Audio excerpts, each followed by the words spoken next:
নমস্কার বন্ধুরা, tasty food কিচেনে তোমাদের স্বাগত। আজকে আমি রান্না করব টেস্টি ফুড কিচেনে ফিশ ফিঙ্গার। তার জন্য দেখো, প্রথমে আমি মাছগুলোকে একটু নুন হলুদ দিয়ে জলে সেদ্ধ করে নিলাম। নুন হলুদ দিয়ে জলে সেদ্ধ করার ফলে মাছগুলোর মধ্যে কিন্তু ভালোভাবেই নুনগুলো ঢুকে যাবে, আর খেতে কিন্তু স্বাদটা অনেকটাই বেড়ে যাবে। তাই প্রথমে মাছগুলো সেদ্ধ করে নিচ্ছি। আর দেখো, এদিকে কিন্তু জিরে ভাজা আর জিরে আর শুকনো লঙ্কার ভেজে নিলাম, যে ওটা মিক্সিতে গুঁড়ো করে নেব। এই জিরে ভাজাটা কিন্তু আমি এই মাছের মশলার মধ্যেই ব্যবহার করব তার জন্য। আর জিরে ভাজা দিলে একটা কিন্তু আলাদাই সেন্ট বেরোবে, তার জন্য কিন্তু আমি জিরেটা আর শুকনো লঙ্কাটা একটুখানি ভেজে নিয়েছিলাম। আর এদিকে দেখো, আমি মশলা করে নিয়েছি একটু কতগুলো আদা, মানে ওই 2-3 ইঞ্চি মতো আদা, আর একটা বড় সাইজের রসুন, আর একটা মাত্র পেঁয়াজ দিয়েছি। একটুখানি ধনেপাতা ছিল, সেটাও কিন্তু একসাথে বেটে নিয়েছি। আর জিরে ভাজা আর দিয়ে দিলে কিন্তু মানে জিরেটা যে আমি ভাজলাম, তার কারণটাই হলো কিন্তু ওই জিরে ভাজাতে কিন্তু খুব ভালো টেস্ট বাড়িয়ে দেবে আজকে মাছের এই চপের।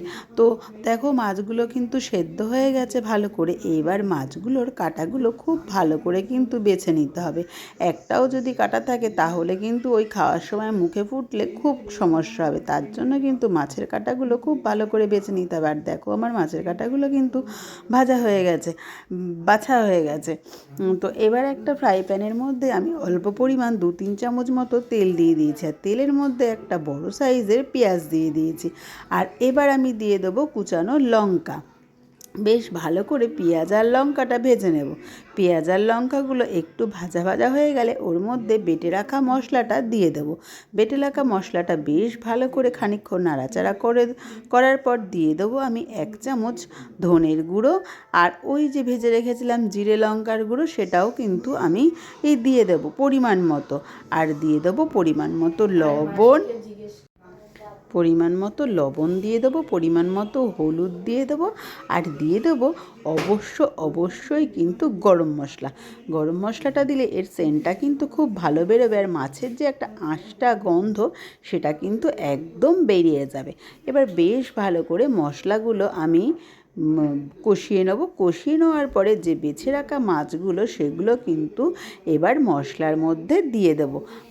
মশলাটা কিন্তু একটু বেশি ভালো করেই কষিয়ে নিতে হবে। মশলা দিয়ে যতক্ষণ না মশলার গন্ধ যাবে ততক্ষণ কিন্তু কষতে হবে। তারপরে কিন্তু মাছগুলো দিয়ে দিলাম, আর মাছগুলো দেওয়ার পরেও বেশ ভালো করে কিন্তু কষাতে হবে। মাঝে সাঝে মাছ দিতে দিতে কিন্তু একটু দেখে নিতে হবে ভালো করে, হাত দিয়ে চিপে চিপে, যে এর মধ্যে কোনো কাটা আছে কি না। এবার খুব ভালো করে কিন্তু মাছটা আমি মশলার মধ্যে মিশিয়ে নিলাম। আর দেখতেই পাচ্ছ, মাছ আর মশলা খুব ভালো করেই মিশে গেছে। এবার আমি আর একটা পাত্রের মধ্যে নিয়ে নিয়েছি কুচানো ধনেপাতা। ধনেপাতাটা কিন্তু আমি মানে কড়াইয়ের মধ্যে গরম অবস্থায় দিইনি, কাঁচা অবস্থায় দিয়েছি, তাহলে কিন্তু ধনেপাতার গন্ধটাও খুব ভালো থাকে তার জন্য। এরপরে একটু ঠান্ডা হতে সময় দেব। একটু ঠান্ডা হয়ে গেলে ভালো করে ধনেপাতা দিয়ে আর মাছের মিশ্রণ দিয়ে চটকিয়ে মেখে নেব। মাখার পরে এইভাবে কিন্তু ফিশ ফিঙ্গারের শেপগুলো দিতে থাকবো। আর এই দেখো, ঠিক হাত দিয়ে এইভাবে চেপে নিতে হবে, তাহলে কিন্তু একটা মাছও ভাজার সময় খুলবে না। আর তারপরে কিন্তু হাত দিয়ে তোমরা এইভাবে ঘুরিয়ে এরকম শেপ করে নিতে পারো। আর দেখো, আমার পুরোগুলোই হয়ে গেছে, আর হয়েছে কিন্তু অনেকটাই ফিশ ফিঙ্গার। এবার একটা বাটিতে একটা ব্যাটার তৈরি করতে হবে। ব্যাটারের জন্য নিতে হবে 2 চামচ কর্নফ্লাওয়ার, আর নিতে হবে পরিমাণ মতো নুন, আর নিতে হবে একটু মরিচের গুঁড়ো, আর তার মধ্যে আমি দিয়ে দিয়েছি একটা ডিম। তোমরা ডিমের বদলে কিন্তু জলও দিতে পারো, তাতে অসুবিধা নাই।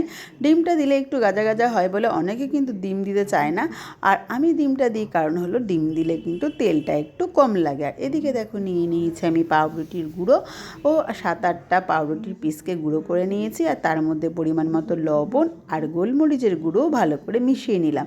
এবার একটা একটা করে মাছের চপগুলো ব্যাটারের মধ্যে চুবিয়ে বেশ ভালো করে পাউরুটির মধ্যে কোট করে নিলাম। আর এইভাবেই আমি সমস্ত ফিশ ফিঙ্গারগুলোকে কিন্তু কোট করে নেব।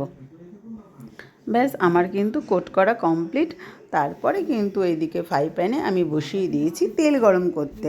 আর তেলটা খুব বেশি গরম না, হালকা গরম হলেই কিন্তু একটা একটা করে এই ফিশ ফিঙ্গারগুলো ছেড়ে দেবো। আর দিতেই খুব হালকা স্টিমে কিন্তু করব, যাতে ভেতরটা আর বাইরেটা দুটোই কিন্তু খুব ভালোভাবে ফ্রাই হয়। তার জন্য গ্যাসের স্টিমটা কিন্তু হালকা দিতে হবে। আর দেখো দেওয়ার বেশ সাথে সাথেই হালকা একটা লালচে রং ধরে গেছে, দেখতেও যেরকম সুন্দর হয়েছে দেখো, একটাও ভাঙিনি। আর খেতে কিন্তু ততটাই ভালো হয়েছে। বন্ধুরা, আমার এই রেসিপিটা তোমাদের ভালো লাগলে অতি অবশ্যই লাইক কমেন্ট শেয়ার করে দিও। আর ফেসবুক থেকে দেখলে একটা ফলো করে দিও, আর ইউটিউব থেকে দেখলে একটা সাবস্ক্রাইব করে রেখো নতুন ভিডিওর জন্য। আর যে বন্ধুরা আমার ইউটিউব চ্যানেলটা এখনও সাবস্ক্রাইব করোনি, প্লিজ প্লিজ তোমরা কিন্তু একটু সাবস্ক্রাইব করে রাখো। আর আমার ভিডিও দেখার জন্য তোমাদের অনেক অনেক থ্যাংক ইউ।